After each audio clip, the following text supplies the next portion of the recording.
Assalamualaikum warahmatullahi wabarakatuh. Alhamdulillahilladzi adhabanal khazan. Inna rabbana laghafurun syakur.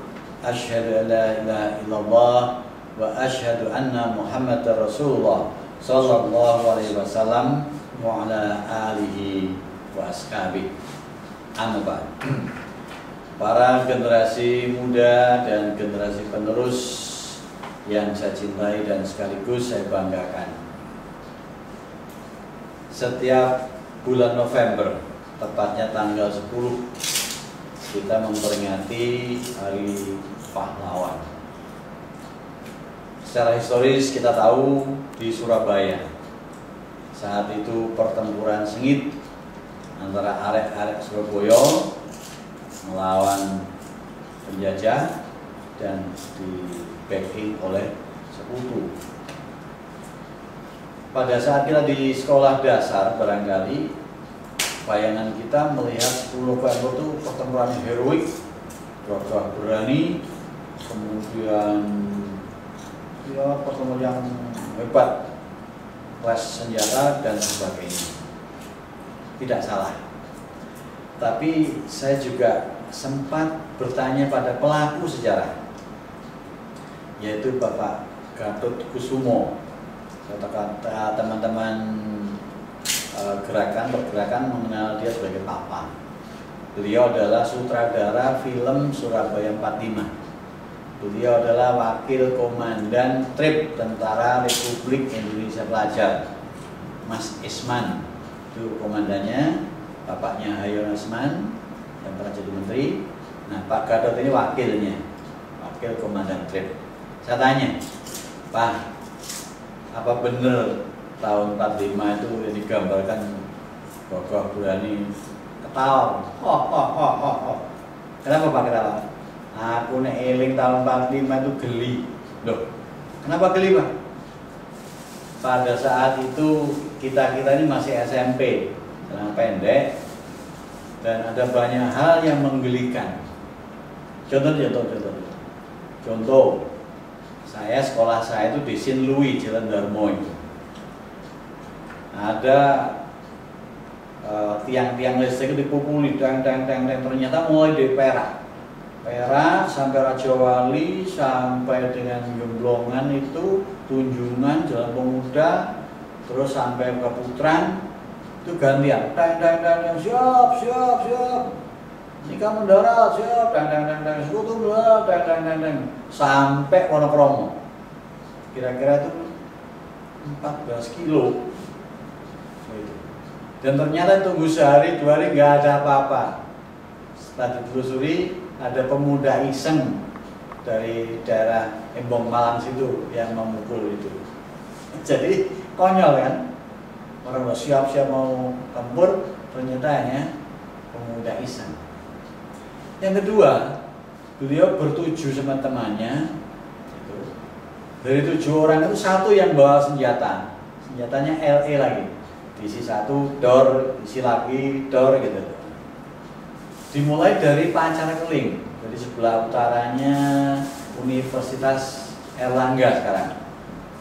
Terus beli jajan pasar, kelanting, beli gedok, dimakan sambil jalan ke jalan Kusuma Bangsa sekarang.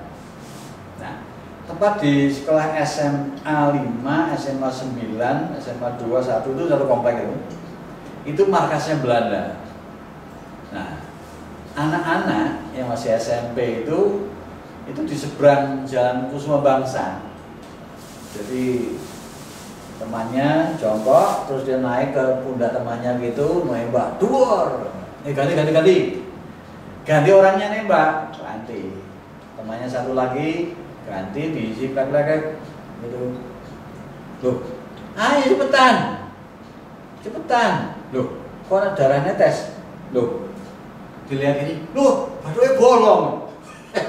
Nah, menurut teori perang itu nggak boleh nembak kedua kali di tempat yang sama, karena kepul asapnya kelihatan asalnya dari situ. Namanya anak-anak SMP, mbak dok badannya bolong.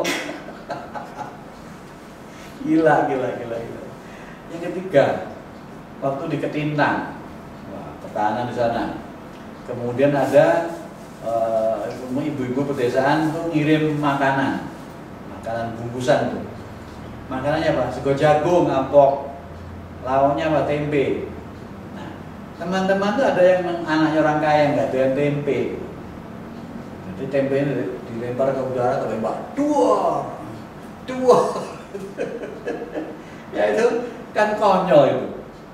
Ya.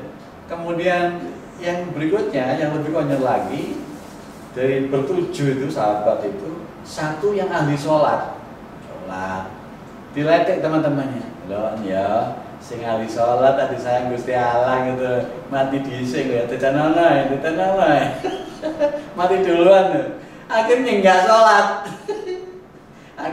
sholat, gara-gara diledek teman-temannya, disayang Allah mati duluan. Jadi konyol, anak-anak SMP bayangkan. Yang lebih konyol lagi itu di jalan sekarang Jalan Darmo persimpangan dengan Dr. Slomo. Di situ sekarang monumen Polri. Dulu ada kantor pos itu. Ada serdadu asing yang membawa bayonet, gitu. Sudah pucet dikeroyok 200 siswa SMP itu. Nah, siswa SMP itu nggak berani dekat. Padahal laranya itu pucet, udah nggak berani. Berani apa? Didorong dari belakang. Ayo 1, 2, berdua. Aku kena goyang, bayangkan. Jadi royokan mundur. Nah, jadi sing disi gagah berani gitu, kata beliau. Tapi bagaimanapun juga kita salut. Kita hormat pada arek-arek Surabaya tahun 45. Banyak yang gugur, banyak yang meninggal jadi pahlawan. Generasi muda yang saya cintai, ada pertanyaan. Nah, kalau zaman sudah nggak perang begini, apa kita bisa jadi pahlawan? Nah, coba kita simak dialog dua wanita ini, wanita muda ini. Kebetulan dia adalah istri muda dua-duanya. Angga sebut aja lah Mawar sama Melati namanya. Si Mawarnya nyelodok, Mel, gak enak ya jadi istri muda. Kenapa? Jarang didatangi, dicibirkan ibu-ibu, dikleroi lagi, dikucilkan lagi.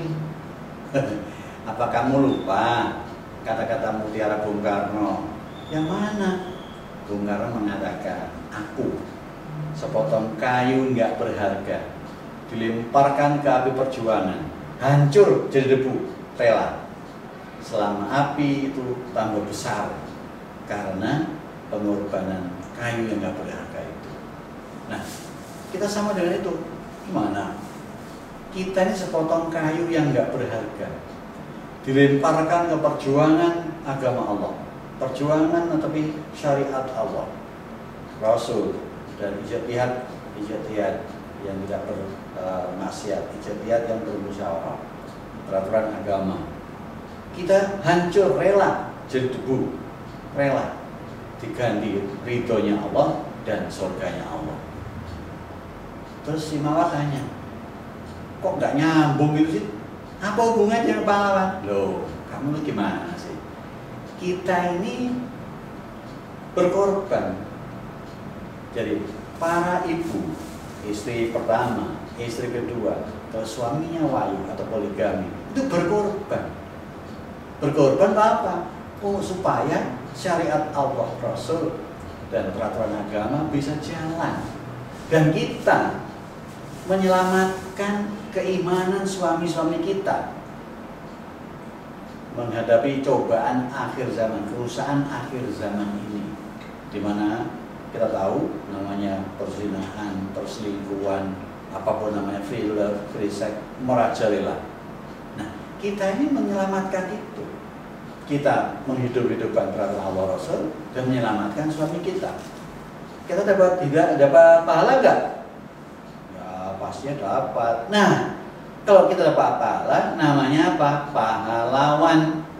Disingkat pahlawan.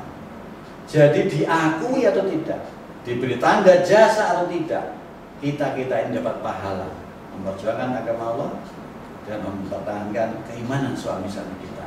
Jadi kita ini pahlawan.